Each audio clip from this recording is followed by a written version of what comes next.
Chelsea Football Club, well, you've done it. Because the official Chelsea fans from the CST, the Chelsea Supporters Trust, have lost their patience and are threatening now to protest in written form. The CEO came back with a response, in my opinion, that is realistic, but it's not what you want to hear. Chelsea have got a Brazilian centre-half that they're looking at Nottingham Forest, and I'm telling you now, they're not the only ones, because Arsenal, Liverpool, and other clubs around Europe are eagerly looking at him. I think he is absolutely sick, by the way, but I don't know if Chelsea should be going in for him. And finally, Brazil Hutchinson. Not only was he as good as Joao Felix in training, he also apparently has the confidence to make it at Chelsea, and more importantly, the demand for him is going through the roof. We need to deep dive into what we're going to do with him next year, what I would want to do with him, and what I think is going to happen. And sadly, those two things are very different. So before we get started, I need you lot to do me a massive favor.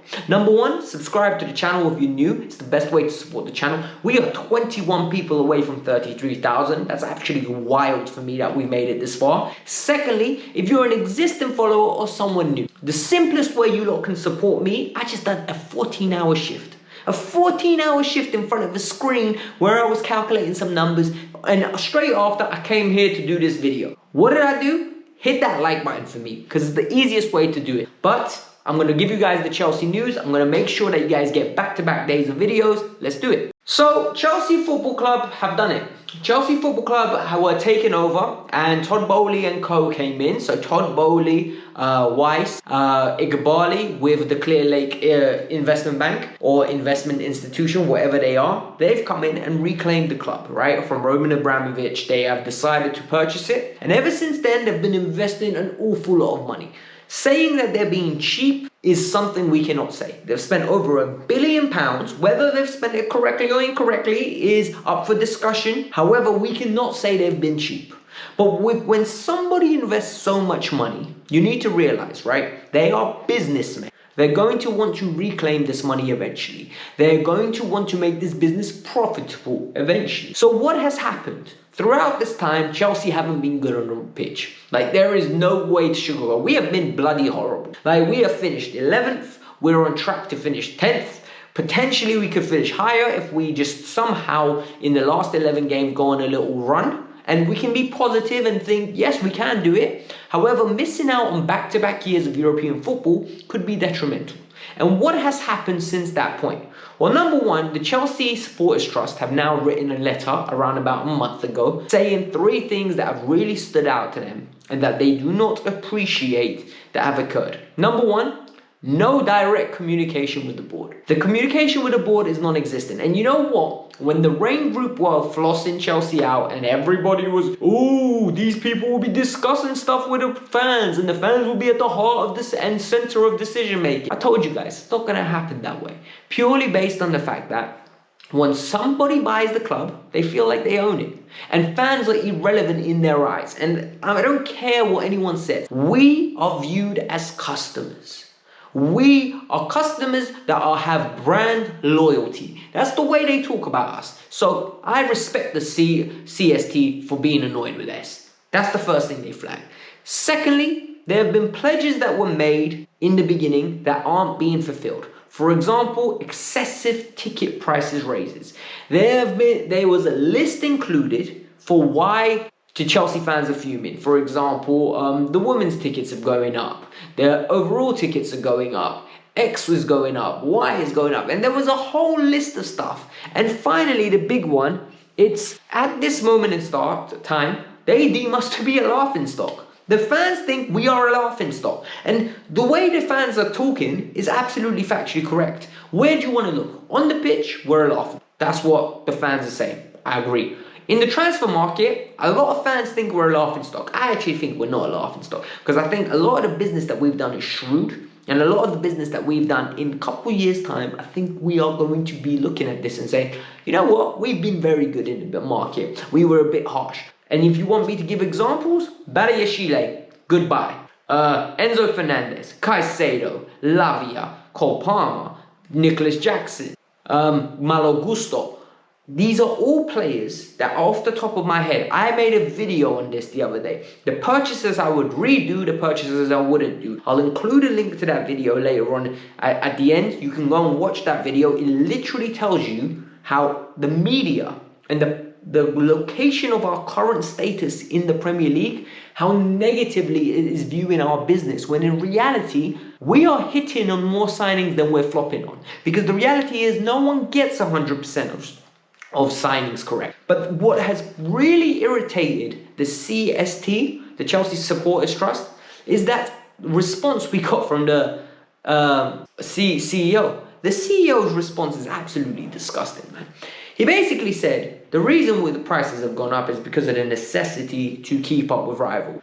And for me, whilst that most probably is honest, and once we all need to be big boys and big girls and, you know, say, oh, this is the big world and we need to be realistic and we need to be open and honest, you don't want to hear that. And I mean this in the nicest way possible. We do not want to hear that answer, purely based on the fact that we're not winning. If we were winning, people will happily pay more to go watch a team that's winning. We are losing. And more importantly, fans are still trekking up and down the country, supporting the team. Home games are always getting sold out. And more importantly, fans from abroad are still waking up in the morning, still paying their subscriptions and still watching Chelsea Football Club. So what the fans want is an element of reasonableness. If you're going to up the prices, make it reasonable, don't make it crazy. And I think once the fans and the club get on one side, this will resolve itself. But at this moment in time, because of the way the team is performing on the pitch, this is the biggest divide. And they even stipulate this in one of their expressions. This is the least Chelsea they feel since the 1980s. The organization that wrote this. And for me, I weren't alive in the 1980s, so I don't know what to compare it to. However, what I'm going to say to you is, this is the second most down I've ever felt about a Chelsea team. The only other time I was this down on a Chelsea team was under Antonio Conte, the second tenure, where literally, I think the last 10 games outside of the FA Cup games, I really struggled to watch. They were like, I was watching them on replay. I wouldn't, like, if I had plans, I was going out with friends. That's how bad it became, because I was so disjointed with the way we played football, the players he was selecting, and just the way he was acting, that it really made me resent watching him on a touchline at Chelsea. It actually genuinely hurt. But I think it's open and honest that we have to have these discussions. This is an important topic and we have to do it. On to more news regarding that. A centre-back that could be coming into Chelsea is a 23-year-old Murillo. Murillo is a Brazilian player. I don't think he's an international yet. He plays for Nottingham Forest. He recently joined. I think he cost 23 million euros. But to say that he's hit the Premier League running, not an exaggeration. He has been absolutely amazing. Every time I've watched this guy, he looks levels above his teammates. He looks composed. He looks calm. He looks organized. He looks intelligent. He's physically amazing. He just looks like a very good defender. Am I saying this is the next John Terry? I'm not. I'm not saying he's the next Lucio, so please don't get carried away. But I do see a good defender there. He's got great ball playing abilities. He's good in the air. He's a warrior type of centre half. And for me, I'm not surprised when Sammy Mokbel comes out and says Liverpool, Arsenal and Chelsea, amongst other clubs, are actively looking for this player. For me, if Nottingham Forest go down, this is a player that won't be there next year. He is too good of a player to be staying at that club. He will be one of the first to go get pinched straight away. He is far too talented, far too composed, far too elegant on the ball to be playing championship football. He is absolutely amazing. And do Chelsea need him? No. And whilst I will not complain if Chelsea secure him, I think it will be hoarding talent. We already have left-sided centre-backs. We have Fofana, we have Badiashile, Colwell, and we don't need another one. On the other side, we've got Disasi, Fofana, and Thiago Silva, and Trevor Chalobah. Two of those are going to go. We know Silva's going, we know Chalobah's going. Disasi, Fofana. If we're going to secure another centre-back, I need a right-hand-sided centre-back to start ahead of Disasi. That would be my preference. Or miracles happen and Fofana takes my knees and ends up playing football at a top level. Listen, big man, I'm not using a minute. I'm not going to be running around. The only thing I do is squat, deadlift, and a little bit of bench press here and there. Some pull-ups, push-ups. I don't need my knees the way you do. So if you're willing to try, like, do a little transfer of knees, happy to help you, bro. Because honestly, the footballer you are, you're welcome in my team any day of the week, realistically speaking. But all jokes aside, I think Morello is going to be an amazing signing for whoever gets it. The final bit of story that we need to talk about is regarding Omari Hutchinson. Omari Hutchinson is a Jamaican international. I saw a few articles going around saying he's got a decision to make regarding his international future. I don't think he does. He's already played for the Jamaican national team. So I think either journalists are ill-informed or I'm missing something. Maybe he's played in some friendlies and they're not competitive fixtures, so it doesn't count. But all I know is he's had games for Jamaica. 100% he's played for Jamaica. So what is going on? This is a player that's gone to Ipswich, that took his time but broke through to the team and has had a fantastic February, continued it into March. And the hype around him now is massive. There are articles coming out and articles suggesting that this kid's talent, this kid's skill was there for all to see. Where in training, the only player that was better than him in tight areas was Joao Felix. And guys, you know how highly I rate Joao Felix. And in my opinion, Felix should still be at Chelsea right now. He should still be at Chelsea, not at Barcelona. And for me, this tells me the level of player he is. But is this player going to be able to come back to Chelsea and start? Well, what do we know? We know this player's got a contract in 2027. We know that this player has got a great advice team behind. And why do I say this? Because he was at Arsenal prior to joining Chelsea. He didn't see a pathway at Arsenal, and his team decided to go to Chelsea and reorganize him, reassess it, and then bring him through to a club where he can go on loan, play, and with Chelsea's proven track record, he will have a long-term career. So for me, he's got an intelligent agent, he's got great working representatives that will have his best interest at heart, not Chelsea's. So any decision that is made is going to benefit him as well as Chelsea, because if he bangs, Chelsea bang. But I actually respect this. I think more players should have agents and working parties that care more about the player's development, the player's ability to break through to the first team, rather than how much money you're gonna earn. Yes, he got paid whilst coming to Chelsea, let's not get it twisted. But he is such a good talent that next year, there have been so many clubs already asking for loans and potential permanent moves. There have been links to Crystal Palace, if Elise and Eze go, that they will come in for him.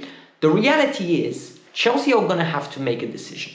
He came on a free, so anything we sell him for is going to be pure profit on the books. Like, it's literally going to be needle moving. But is he good enough to stay at Chelsea next year and make an impact into the game, into the first team? Because what we need to ask ourselves is, at right wing, at number 10, can he play? And not, yes, he can develop, because he needs to play to develop. So either he signs a contract and goes on loan, or he comes in and starts playing and then signs a new contract. Because in front of him is Cole Palmer. I don't think he's better than him. In front of him is Nkunku. I don't think he's better than him. In front of him is Raheem Sterling. I don't think he's better than him. As controversial as that sounds, apparently, I think Raheem Sterling at this moment is a better player than Omari Hutchinson. My personal opinion. Then you've got Mudryk, who I think is due a good opportunity at Chelsea. He's on the left-hand side, can play number 10. So for me, he needs to stay. And then you have Noni. So the argument then becomes, do you keep Noni or do you keep Omari Hutchinson? Because nobody can convince me, if Noni goes down to the Championship, Noni is not going to ball out. Because we saw Noni ball out in the Eredivisie, we see Noni ball out regularly for the England under-21s, and we see glimpses of Noni coming in from the cold and balling out at Chelsea. Then we see bad games. So the question is, what is going to happen? The reality is, I think he's going to go on loan and sign a new contract. But people want him to stay at Chelsea and get minutes here and there. I don't think that's realistic. I think that ruins his development. And the same with Angelo, and the same with Santos, and the same with Fofana. They are not ready for Chelsea just yet, and that's my opinion. So it is what it is. So hit the like button, and like I said, here are the pros and cons for Amorim or De Zerbi, and here's the videos of the hits and losses that Chelsea have made in the transfer window. This is the one that you don't really would want to watch, because I think there's a lot of negative media propaganda at this moment in time about Chelsea. So go there, judge the signings that we've made, enjoy it, and let me know in the comments below how you lot found this video. Peace out, I'm out, have a lovely day.